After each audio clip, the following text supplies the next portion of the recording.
We interrupt this Tampa coronation for a bit of a gyration. That fellow there, Ron Paul, someone had thrown a lay on him to say he is greeted here favorably as a rock star here, most definitely. Ron Paul telling me he likes this ticket. That doesn't mean he is supporting this ticket. Ron Paul, minutes ago. I didn't know what to expect. I knew we had a few friends here, but I was surprised with the enthusiasm and very pleased. Who got you the Hawaiian lay? Who did that? Somebody. Someone in the Hawaii delegation. Yeah. You are, backing the ticket, but you're not wholeheartedly enthusiastic about it.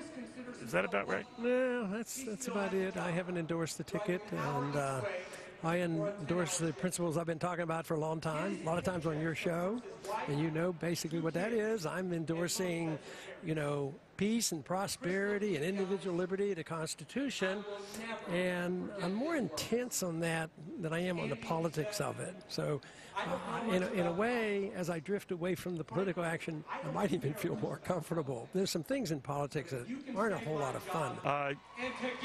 You're not quite on board with this ticket then. Does it mean you could leave this convention not supporting it?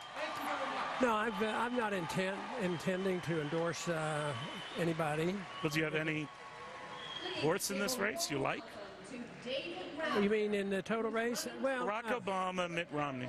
I'm not at this moment. I have no plans to endorse anybody, and I think most people realize that. But you're going to vote. I will probably vote. I've done that in the past.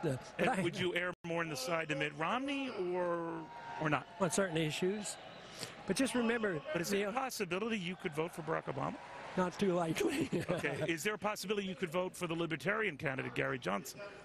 Well, there's always possibilities of everything, but I haven't made up my mind. Put me down as undecided. But let me just tell you what happened in '76. Ford was president, right, and I was a big Reagan supporter. Went to the convention, but back then I wasn't. Nobody really cared. But I never endorsed the ticket, and it was a non-event. I just didn't endorse it because Reagan was my guy. Well, you're a much bigger deal now. You're a national figure. Yeah, but that's only because you get me on your show all the time. But in all seriousness, Congressman, the candidates, Mitt Romney or Paul Ryan himself, in just an interview yesterday, was talking about this notion that, those enthusiastic backers of yours will rally around as you will rally around this ticket. They're confident you will and they will. Are they overconfident? Are they mistakenly confident? They might be jumping the gun a bit. What do you want to hear out of them? Because I'm not a block. I don't own my delegates. I'm a little bit different. I don't have, all right, I have these delegates. I'm going to release them. I can't release anybody. I don't own anything. They're going to do what they want to do. And if I do something that they don't think is consistent, I'll lose credibility and they won't do what I tell them. Well, are your backers telling you, sir? I think don't sign on board with this ticket? I think they're very independent. I think some are in that position. Some might, and some might go to different parties. But they're individuals, and when they ask me what to do, I said, do what you want to do. I don't see this as I see what I do as more of an intellectual movement, and we talk about revolution because we need a revolutionary change in our ideas. We just can't go along with the status quo.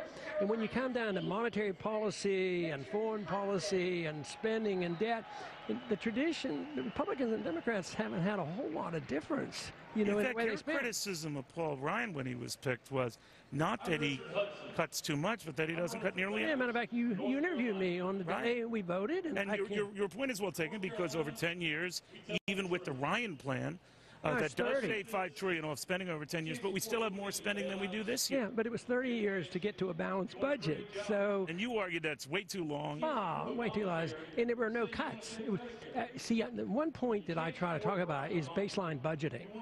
And that should appeal to logic. Why should you have a baseline that's going up steadily, and anything you cut from the baseline is a cut? So they get nearly hysterical if you increase a $100 billion budget to 150. In other words, curb the growth. Yeah. That's not cutting. No, right. It's not. No, you're right about that. You're right. But is this party, the argument for Mitt Romney, Congressman, picking Paul Ryan was to show that he had that conservative gravitas that anti-spending gravitas. You don't buy that, it sounds like. Not according to what my speech was on the floor about the Ryan budget, because I voted against it because it didn't really cut anything. But the Democrats fall into the trap. The Democrats become the group that solidifies his reputation by saying, "Oh my Lord, look at what this Ryan does. You know, the Ryan is slashing the budget." Conservatives say, "Hey, that's our guy." But the Democrats give him his reputation, but he's only talking about cutting proposed increases. They're not real cuts. And of course, I'm interested in less militarism. I don't think we should fight undeclared war. So there's places where I'm convinced that if anybody's sincere about cutting, they have to talk about baseline budgeting. They have to be willing to cut domestic and foreign expenditures. Otherwise, they don't think this is very serious. And you know that I believe it's very serious, because I believe that we're going to get into a much worse crisis than we had in '08. It's approaching quickly, and it's a spending problem. And if we get into the same situation as Greece, it's a much bigger deal, because we are the biggest economy and we have the reserve currency. That's what we should be talking about. But because they don't do this cutting and they're not serious, they either don't understand, or they're just willing to delay it, or figuring, "Oh, I can't win if I actually cut something."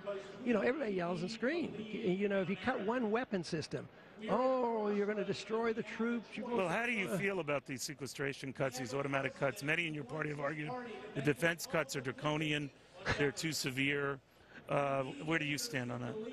I think that's silly talk, because there are no real cuts. There's just cuts in the proposed increases, and that's where the problem is. So they fight, they delay it, they get the deficit level increased, the debt level increased, and they agree to sequester funds. And then guess who wants to remove that? Liberal Democrats and conservative Republicans. They both agree. They didn't like the rules. Do you think we have this debt clock running in here, Congress? And I think that is, in all reality, a difference to you and the issue that you've made it. But, you know, $16 trillion is a lot of money. And do you think we'll ever get that paid off? Oh, absolutely not. There's not a prayer. Governments never pay off the debt, but they liquidate the debt. You don't pay it off, you don't earn it. Like if you and I get into trouble. But is there a way to boom your way out of it? Can you grow your way out of it? No, not at this level. The Romney ticket believes with tax cuts and the like, you can boom your way out. But you can inflate your way out of it, destroy the value of the currency. If we owe $16 trillion, if you hit 50% price inflation, your dollar lost 50%, you only owe $1 trillion. Could you imagine if interest rates were higher, how much that debt would be? And interest rates will go higher, and they're destined to go higher. Otherwise, we don't ever have to go to work again, because we issue the reserve currency of the world. They're still selling us stuff, and they still, you know, when there's a little shake in market, people still go to our treasury bills. That can't last forever. No, it can't last forever. Finally, your thought here at this convention, where whatever the agreements or disagreements, there's a lot of people who think the world of you here, but you don't have a huge speaking role here. And I'm wondering whether they're kind of soft pedaling you. I don't know what you call it. No, I don't have a. It's not that I don't have a huge speaking role. I don't have a speaking role, but they're anxious. I think they're really anxious. Well, they to count have the our stuff voters. you do off-site. That's what you're doing off-site. But you don't feel you don't feel you've been treated well by the Romney campaign? I don't worry too much about that and characterize it a certain way. Of course, my supporters think they treat us atrociously, and I sort of get it out of my system, because we had a grand rally on Sunday night. But would you be angrier, Congressman, if not for your son and thinking about his future, Kentucky Senator Rand Paul, and that maybe the better part of valor is to swallow your angst or pride, whatever you want to call it, so that he could carry the torch? Well, it might sound I'm cold and callous, but guess what?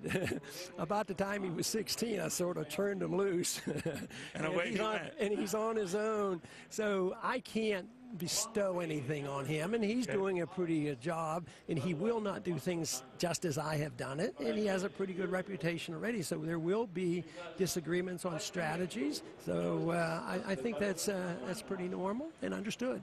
You know, Congressman, as the business nerd at Fox, what I've always appreciated about you covering your speeches and your primaries and caucuses, you're the only guy on the planet who could talk about the Federal Reserve and money supply and velocity of currencies and get standing ovations from young people. I love it. If I could do that, my ratings would be like Jay Leno's. I'll tell you what I enjoyed on the write-ups on the rally we had the other night is they talked just about what you said, and he said, what is amazing about Ron Paul, he did this, talked for an hour and 15 minutes. I can't believe anybody would sit and listen to that. But they said he never mentioned the president's name or Romney's name once. That's right. And I never, that wasn't a plan, but that's just the way my mind works, because like they want me, used to always say, attack Bernanke, attack Bernanke. Right. No, Bernanke isn't the issue. It is the issue of fiat money and the monetary policy. Well, maybe your next career is beckoning, a financial anchor at Fox. Well, I thought you were going to send me to the Fed. Congress.